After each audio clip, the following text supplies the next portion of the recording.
Hi friends, Hindu పురాణ గ్రంథాల ప్రకారం ఈ లోకంలో 7 అమరజీవులుగా ఉన్నారని చెప్తూ ఉంటారు. ఈ రోజు మనం చెప్పుకోబోయే ఈ 7 చిరంజీవులు సత్యయుగం, ద్వాపరయుగం, త్రేతాయుగం నాటివారు.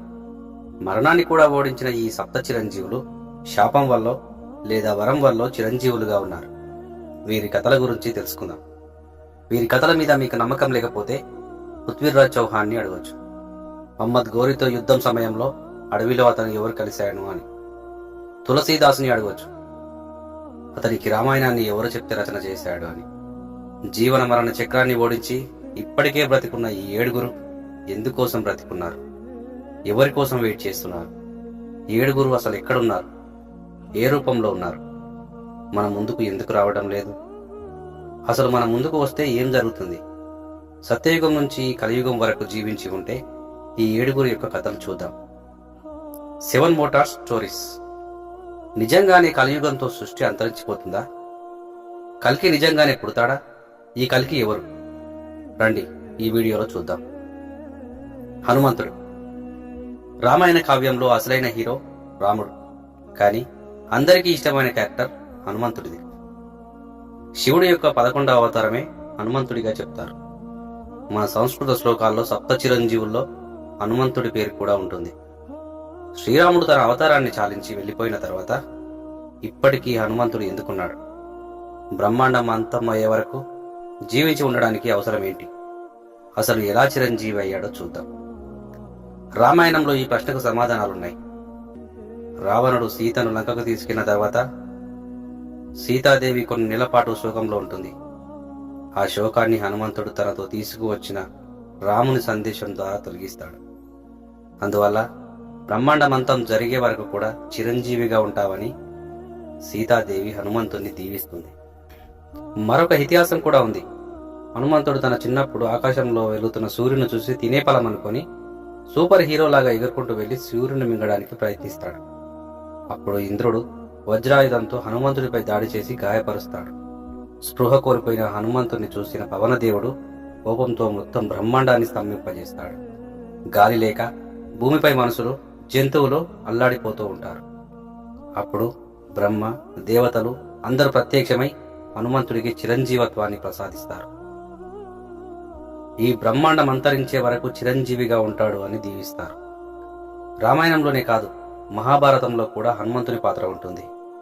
మహాభారత యుద్ధ సమయంలో భీముడికి హనుమంతుడు దర్శనమిచ్చి మార్గనిర్దేశం చేస్తాడు. కలియుగంలో తులసీదాసుకు రామాయణ పూర్తి కథను హనుమంతుడే స్వయంగా వివరించినట్టు చెప్తారు. రామచరిత మానస్ కావ్య రచన హనుమంతుడి వల్ల జరిగిందట.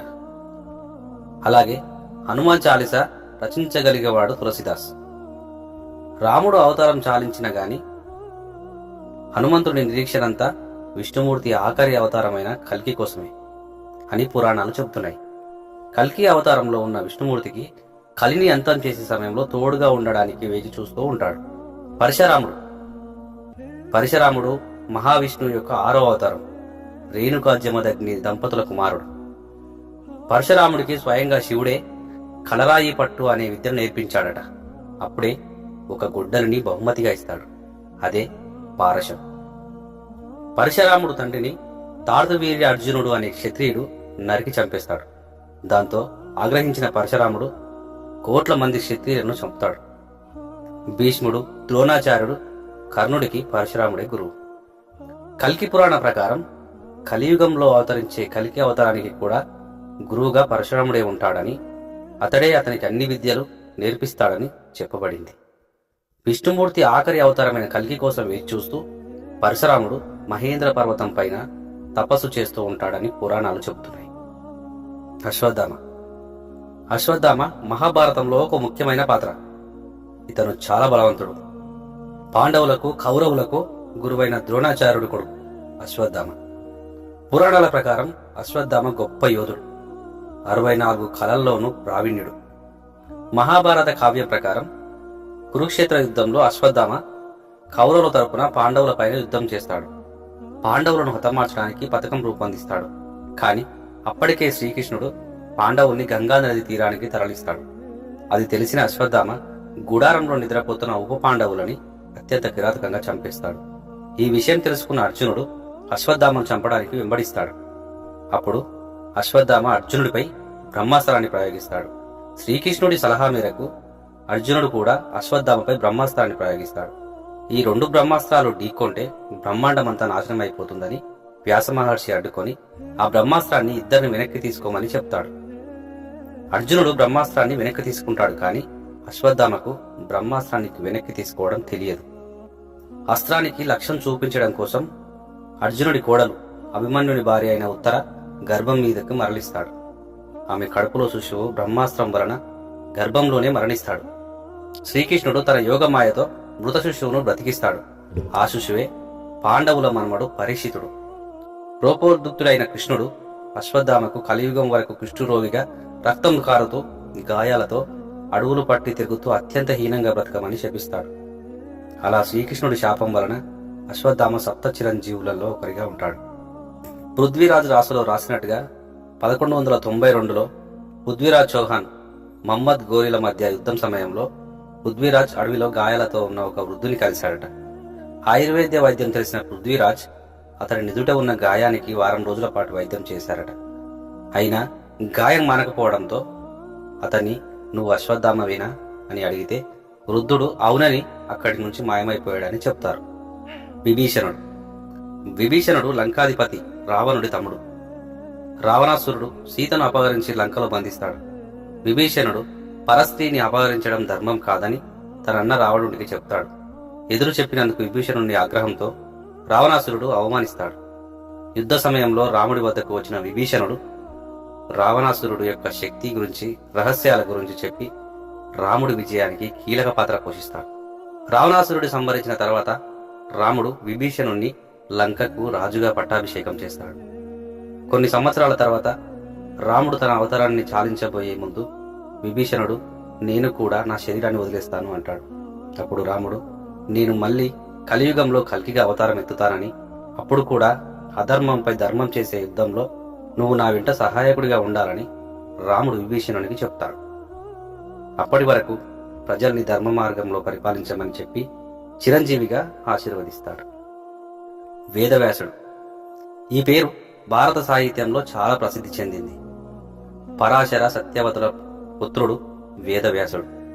వేదాన్ని భుజించి రచించాడు కాబట్టి వేదవ్యాసుడు అని పేరొచ్చింది. కానీ ఈయన అసలు పేరు కృష్ణద్వైపాయనుడు. వ్యాసుడు మహాభారతాన్ని కళ్ళకు కట్టినట్టుగా రచించాడు. అలాగే మహాభారతంలో వ్యాసుడికి కూడా పాత్ర ఉంది. అంబికకు ధృతరాష్ట్రుడను, అంబాలికకు పాండురాజును, పరిశ్రమకు విద్రుడను కుమారులుగా ప్రసాదించాడు. గాంధారికి గర్భస్రావం కాకుండా చికిత్స చేశాడు. విష్ణు అంశతో పుట్టిన వేదవ్యాసుడు అతని నాలెడ్జ్ వల్ల సప్త చిరంజీవుల్లో ఒకడిగా ఉన్నాడు. వేదవ్యాసుడు కలియుగంలో కల్కికి వేదాల్ని, వాటి జ్ఞానాన్ని ప్రసాదించడానికి చిరంజీవిగా ఉన్నాడని పురాణాలు చెబుతున్నాయి. బలిచక్రవర్తి అసురులకు రాజు, రాక్షసులకు రాజు అయినా కానీ చాలా మంచివాడు. దయ, దానగుణంతో ప్రజలందరినీ ఎలాంటి భేదం లేకుండా పరిపాలించేవాడు. చాలా యుద్ధాలు చేసి స్వర్గలోకాన్ని, భూలోకాన్ని జయించి దేవతలకు, మానవులకు కూడా రాజుగా ఉన్నాడు.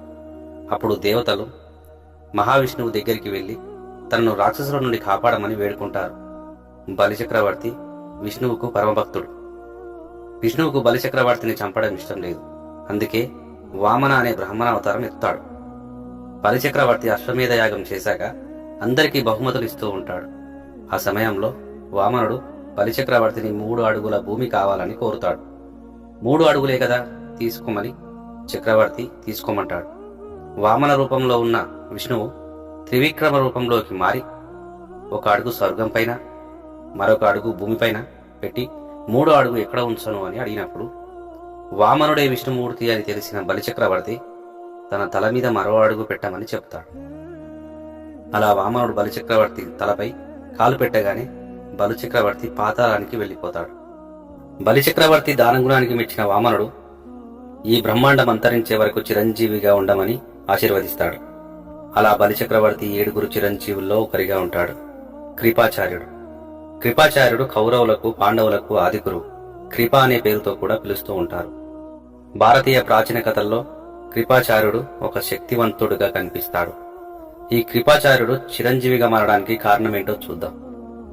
శరత్వాన జానపదులకు పుట్టిన కృపాచార్యుడు శాంతాను అనే రాజు దత్తకు తీసుకుంటాడు. కృపాచార్యుడు కవల సోదరి కృపి.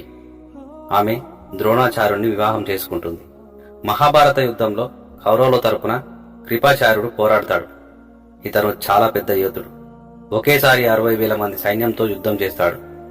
మహాభారత యుద్ధంలో కౌరవుల తరపున యుద్ధం చేసి మిగిలిన ముగ్గురితో కృపాచార్యుడు కూడా ఒకరు. ఎలాంటి విపత్కర పరిస్థితి వచ్చినా సత్యం, ధర్మం, నీతిని వదిలిపెట్టలేదు.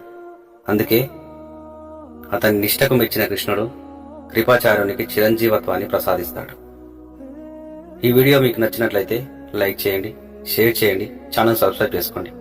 Thank you watching.